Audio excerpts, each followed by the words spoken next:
Hello বন্ধুরা, কেমন আছো সবাই? আশা করি সবাই ভালোই আছো আল্লাহর রহমতে। আমার মনটা চাইলো আজকে বিরিয়ানি খেতে, আর আজকে ফ্রাইডে যেহেতু কী হলো, আমি রেসিপিটা শেয়ার করতে পারলাম না। অন্য একদিন তোমাদের সাথে রেসিপিটা শেয়ার করবো।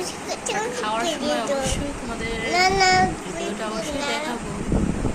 এই তো